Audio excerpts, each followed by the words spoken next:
시청자 여러분 안녕하십니까. 자, 오늘은 6.25 전쟁의 영웅 백선엽 장군에 대해서 이야기를 좀 할까 합니다. 6.25 전쟁의 영웅 고 백선엽 장군이 2020년 7월 10일 돌아가셨는데, 백선엽 장군에 대해서는 이런 친일 반민족 행위자라는 낙인이 찍혀 있습니다.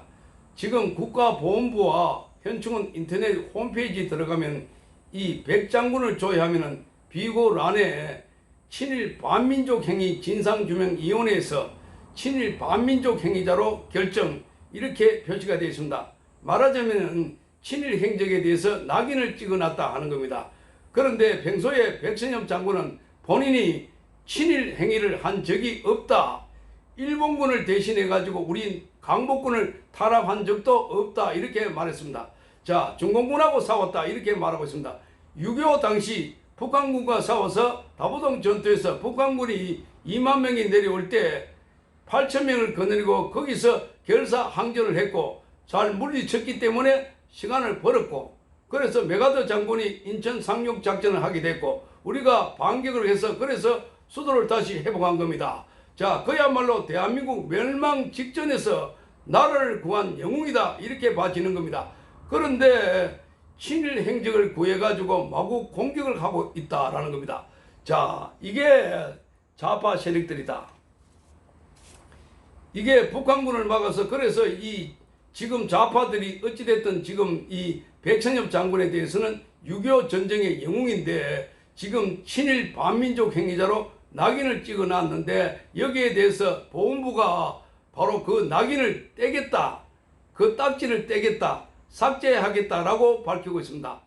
자, 이 박민식 국가보훈부 장관은 백선엽 장군 추도식이 열리는 어제 5일날 이렇게 말했습니다. 현재 국가보훈처와 국립현충원 홈페이지는 백 장군 정보란에 친일 반민족 행위자라는 문구가 명시되어 있다라고 밝혔고, 해당 조처 당시에 법적 근거 등에 관한 논란이 있어 온 만큼 이 보훈부 차원에서 해당 문구를 삭제하기 위해서 관련 법령 검토 작업을 진행 중이다, 이렇게 말했습니다. 그러니까 백선엽 장군에 대해서 이 친일 딱지를 떼기 위해서 지금 법령을 검토하고 있다라는 겁니다. 자, 그렇게 일방적으로 문재인 정부에서 이렇게 마구 딱지 붙이고 우리 국가 유공자들, 특히나 공산주의자들과 싸운 사람들에 대해서는 이렇게 계속해서 비판하고 비방해 왔던 이런 세력들, 그 세력들이 딱지를 붙인 거에 대해서는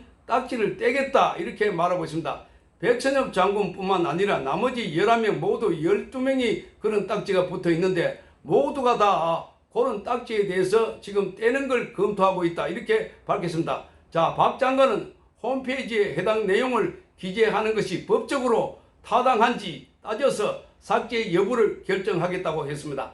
이 백 장군 외에 친일 반민족 행위자라고 표시된 다른 11명의 현충원 안장, 장성에 대해서도 문구 삭제를 검토하고 있습니다. 자, 박민식 장관은 이념과 진영에 따라서 선대의 업적을 축소하거나 왜곡한다면 우리에게는 기념할 그 어떤 역사도 남아있지 않다라고 말했습니다. 참으로 옳은 말이다, 이렇게 생각을 합니다. 이 대목에서 박수를 한번 치겠습니다. 자, 문재인 정부 때 2019년도 4월달에 국방부와 국가보훈처는 이른바 친일 장성 등의 안장 현황에 관한 정보를 넣기로 결정을 했습니다. 자, 이에 따라서 서울 현충원과 대전 현충원에 안장된 장성 11면 비고란에 친일 반민족 행위자라는 문구가 명시되어 있습니다. 대전 현충원은 2020년 7월 달에 백 장군 안장식 그 다음날 그 대통령 소속의 친일 반민족 행위 진상규명위원회에서 친일 반민족 행위자로 결정이라는 이 정보를 올렸습니다. 자, 친일 반민족 행위 진상규명위원회는 노무현 정부 시절에 만들어졌던 것이었습니다. 친일 반민족 행위 진상규명위원회에서 친일 반민족 행위자로 결정, 그거 보면은 갈로 열고 2009년 갈로 닫고 이렇게 기재되어 있습니다. 요런 거 우리나라를 위해서 목숨을 걸고 북한 공산 세력으로부터 지킨 이 영웅을 갖다가 이렇게 딱지를 붙여놓은 이 세력들, 요게 바로 공산주의자들이 하는 수법이 아닌가. 그렇다면 친북자들 이 전부 다 그 이름을 파가지고 전부 다 국립묘지에 들어오지 못하게 할 뿐만 아니라 이런 자들에 대해서는 딱지를 붙여가지고 자, 친북 누구누구, 친북 문 누구누구, 친북 이 누구누구 요렇게 분류를 해야 되지 않을까 이렇게 보이는 겁니다. 자, 백선엽 장군은 6.25 전쟁 영웅이자 장군 원로입니다. 이 백 장군은 1950년 8월달 한국전 최대 격전지였던 경북 칠곡 낙동강 지구의 다부동 전투에서 8,000명의 병력으로 북한군 2만 명의 총 공격을 막아내서 전쟁의 판도를 바꿨다는 평가를 받고 있습니다. 당시 백선엽 장군은 이렇게 말했습니다. 이제 우리는 물러설 곳이 없다. 내가 앞장서겠다. 내가 두려움에 밀려서 후퇴하면 너희가 나를 쏘라. 이런 명령을 내린 것으로도 아주 유명합니다. 유엔군은 다부동 전투의 승리 덕분에 인천 상륙 작전을 감행할 수 있었습니다. 이 때문에 미국은 백선엽 장군을 한미 동맹의 상징적인 인물로 예우했습니다. 전쟁 후기에는 육군 참모총장으로 국군을 이끌었습니다. 그는 2020년 7월 10일 100세 일기로 별세했습니다.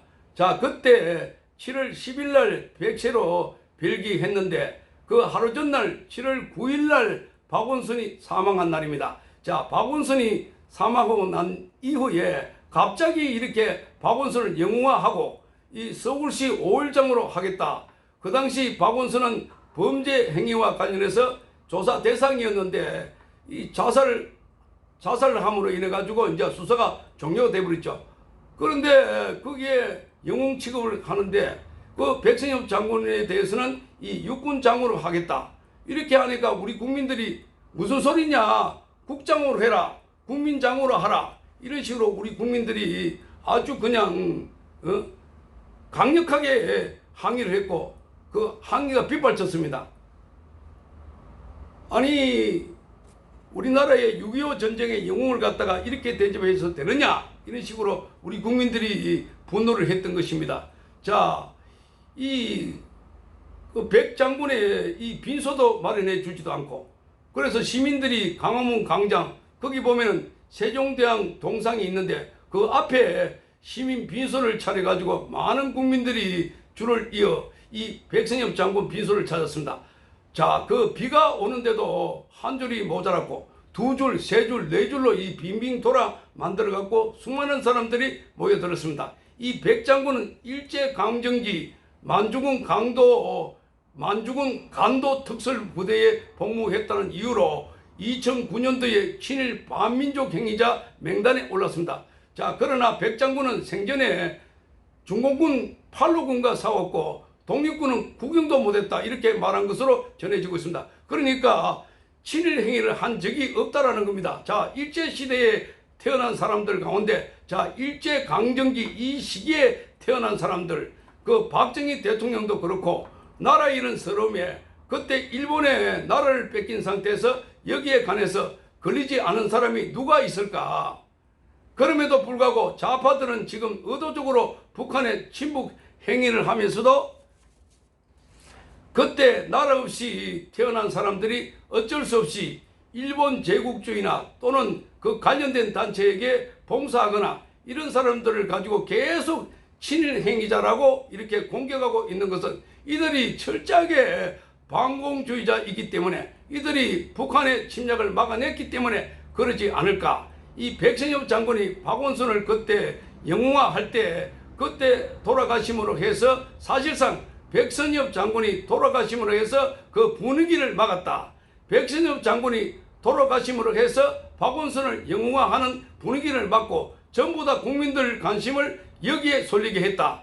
그런 평가만이 있었습니다. 자, 그래서 돌아가시면서까지 애국을 하고 돌아가셨다 하는 평가만이 있습니다. 자, 백선엽 장군 이제 좌파들이 만들어놓은 이 딱지를 떼고 국민의 진정한 영웅으로 다시 태어나야 할 때라고 생각이 되어집니다. 시청해 주셔서 감사합니다.